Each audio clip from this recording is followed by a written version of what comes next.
This is going to be a walkthrough of the review for Unit 3, Lesson 1 and 2. This is all actually the from the self-checks, which are in your book. So you can check those out, and there's also stuff online for the self-checks as well. If you don't want to watch this video, you can go through some of it online if you prefer, but these are basically all the self-checks. Okay, so here we go. Number 1. As cars move downward on the loop, their kinetic energy increases or decreases. The cars have the greatest amount of potential energy when they're at the bottom or the top. So remember, kinetic energy is the energy of movement. So as cars are going down the loop, they would be increasing in their speed. So they would be increasing. The kinetic energy would be increasing. And potential energy is when something is, or sometimes has the potential to have kinetic energy, or sometimes this is called gravitational potential energy, right? And so this would be at the tops of the loops, right? The cars are going the slowest, but they also have the most potential to go one way or the other. So they have the most potential at the top. A roller coaster car requires an input of energy from an electric motor to reach the top of the first hill. Which statement describes the transformation of energy involved in this process? So it's describing, like, let's say over here, maybe as the coaster is going up, right, it has to be actually carried up to the top. So we have mechanical energy is transformed into electrical energy. Electrical energy is transformed into chemical energy. Electrical energy is transformed into mechanical, and no energy transformation. Well, this is describing an input of energy from an electric motor. That's a hint. It's an input of an electric motor, and it's moving the coaster, which is mechanical, right? The wheels moving, the rolling, that would be mechanical.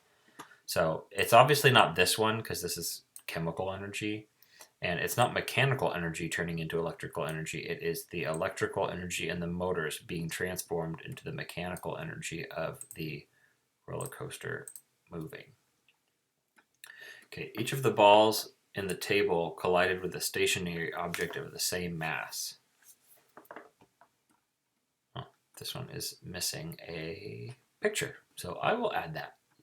You can do that one on your own. When a meteorite strikes Earth, mechanical energy is transformed into which of these forms of energy? Choose all that apply. So this is describing a meteorite, and it's slamming into the surface of Earth. So what would happen? Well, you would get sound. You definitely get sound. Thermal energy would be like heat energy. You would definitely get heat energy. You would probably not get chemical or electrical energy. You wouldn't just magically get electrical energy from that. And chemical energy, so you could actually get chemical energy because there's so much actual energy taking place if a meteorite struck Earth that it could create an explosion, and an explosion is the release of chemical energy. So that is actually possible. Examples are some places in the desert where there are, where like there's meteorite or asteroid strikes, the sand will like turn to glass because it heats up so much that it actually chemically changes. So describe how the speed and mass of an object affect the amount of kinetic energy of the object. This goes way back to so speed and mass of objects. So remember that as objects increase in their speed, they also have more kinetic energy, right? And a perfect example of this is if you're playing catch, right? If someone throws something slowly and you catch it, you don't really feel that in your hand. If someone throws something really fast and you catch it, you feel it in your hand a lot more. Why is that? Because your hand is absorbing energy. So if someone throws a baseball super fast and it slams into your hand has to absorb more kinetic energy, so it can, hurt. And how does the mass of an object? So more mass means more kinetic energy of an object in general. So an example of this that we used from the book was with bowling balls, right? Imagine, like they have those type of like those hill things. Like imagine there's bowling pins down here, and this hill is those little like things that you can get. You may have seen them at a bowling alley where you can, like, kids can use them, and you put the bowling ball on the top of the ramp and it rolls the bowling ball down. Well, if you used a super light bowling ball and you put it at the top of the ramp is going to give the bowling balls it's like the same slope no matter what bowling ball it is. So the bowling balls are the same size and they're going to get going to the same speed by the bottom. But so what could you do to help knock the bowling pins down? Well, if you use a really light bowling ball, then the really light bowling ball is going to roll down the ramp and it's going to go all the way down and it's going to hit the bowling pins, but it's light, so it doesn't have very much energy. If you put a really heavy bowling ball, it's going to go down the same ramp. It's going to be going the same speed, but it will hit the bowling pins with more energy because more energy is in the ball moving. Describe the energy transfer between the pendulums and a Newton's cradle. So, in a Newton's cradle, the energy from I'll say the kinetic energy from the ball on the end is transferred to the center balls on impact, and that energy transfers through all the center balls until it reaches the other end.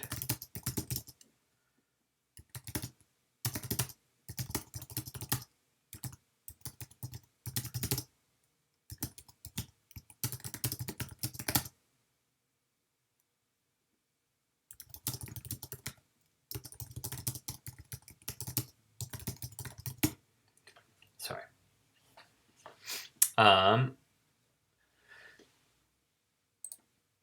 It's hard to type and talk at the same time. So what happens is what I wrote here is you would let go of this ball, right? You're using your hand you're physically putting mechanical energy into the system by pulling it up with your hand. But then when you let go of it, this first ball slams into these center ones and the energy transfers from one to the next till it reaches this last one, and all that energy forces the other ball to swing up in the opposite direction. Then it slams down and it repeats again. You could also say that energy is lost to sound, and sound, thermal. We can't really measure the thermal energy, but there's definitely friction between the balls as they slam into one another, so they would be losing thermal energy. And wind, because there is wind that these balls have to travel through, right? And there's resistance in the wires and things like that. So energy flows through a system that consists of the stove, the pan, the boiling water, and the air around these objects. Which of the following statements describes the direction that the energy is moving in a system? Okay, so remember, if we are describing the direction that energy is moving, right? Things always, always, always go from hot to cold. So, select all that apply. The stove to the pan. Yes, that is true. Hot stove to the pan to the water. Yes, the hot pan the energy would be going to the water. The water to the pan. This is not true because the pan, right? The pan would be hotter than the water, right? The water is not going to heat the pan up. You can't just pour water in some pan and have the pan heat up. Unless the water is hotter than the pan. But in this situation, right, we're assuming that, it's like cold water in the pan. And then the pan to the stove, also not going to happen. The pan is not heating up the stove. So, right, it's like the stove is on, so that's really hot. That's heating up the pan. The hot pan is in turn heating up the boiling, or is heating up the boiling water. And then the energy from the boiling water is going out to the air, right? It's losing energy to the air. Okay, suppose you had a glass that was partially filled with water. Which of the following statements describe ways that you could raise the thermal energy of the glass of water? So remember, thermal energy is heat energy. So how can you raise the heat energy of a glass of water? Could you remove the water from the glass? That's not going to increase the temperature, right? The heat. We're trying to increase the heat or the temperature of the water, right? So will this increase the temperature of the water? No. If you add water the same temperature to the glass, is that going to raise the thermal energy of the glass of water? No. Warm the glass of water using a microwave? Yes. Cool the glass using a refrigerator? No. This one, this was going to make it colder, so that's decreasing it. This one, you could arguably say is correct. I'm saying it's not based off of the total. It doesn't say like total thermal energy. Raise the thermal energy of the glass of water. I mean, I guess I would select this one as well. Now that I reread the question, because this says the thermal energy of the glass of water, and remember that if you're measuring all the thermal energy, right, that something has, if you add more water, the water, since there's more water, there's going to be more thermal energy. So the water itself doesn't increase its thermal energy, but the whole system, like the whole system of the glass of water, if somehow you could measure all the energy that's in the single glass, right? If you added more water, there would be more mass, more mass of the same temperature, which means it would just be, there's more like molecules basically moving around, so it would have more energy. A little bit of a tricky one. Okay, 9. On a sunny day, the sidewalk and the street are both warmer than the atmosphere because they have more heat/thermal energy due to the energy transfer by conduction/radiation from the sun. So, going back, on a sunny day, okay, it's hot, it's sunny, it's probably hot. The sidewalk and the street are both warmer than the atmosphere. So, the surface, right, the sidewalk and the street is the surface of the ground, and that is warmer than the atmosphere or the air. Okay, so the ground is warmer than the air because they have more heat and thermal energy due to the transfer. These are the same. I'm not sure why. So I would say thermal energy. They might just be looking for the more specific term.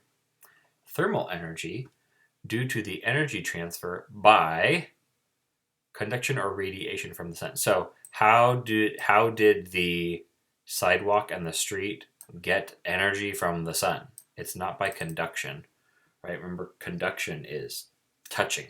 The sun is not touching the sidewalk. So radiation is how things come from the sun.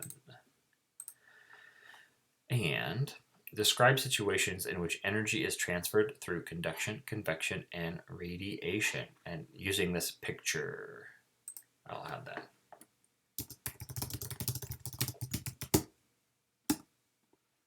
Oops. Okay. So in this image right here, first, the stove is using radiation from the sun. Is using the... And what it does is it focuses the light energy, which is radiation,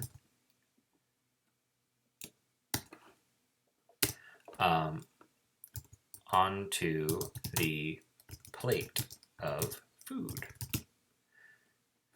So the reason that this is circular, right, is the light is going to come in. If it comes in straight, it's going to bounce straight back.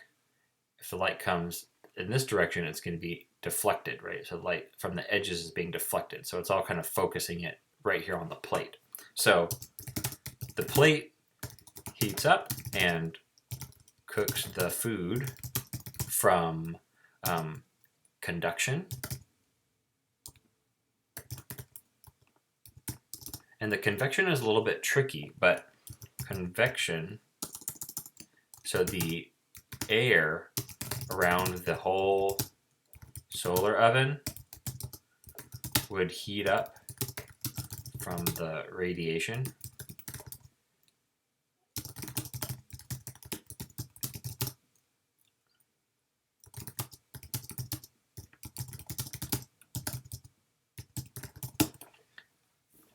So if you were to be like this guy and you walked by this solar oven, what you would also notice is all of the air around here would also be heating up. Like you could put your hand not on the plate, but put your hand like down here probably nearby, and you'd feel that it's warmer. You can actually see this a lot of times. There's actually like across from my house there is a taller building and there's a window, and certain times if you the sun will reflect off of it, and if you stand right in the reflection, you can like feel the air is actually feeling hotter, and so the air is warming up, and that would cause the air to circulate for convection, and that would also be obviously heating up this food here. So that is an example of each. There you go.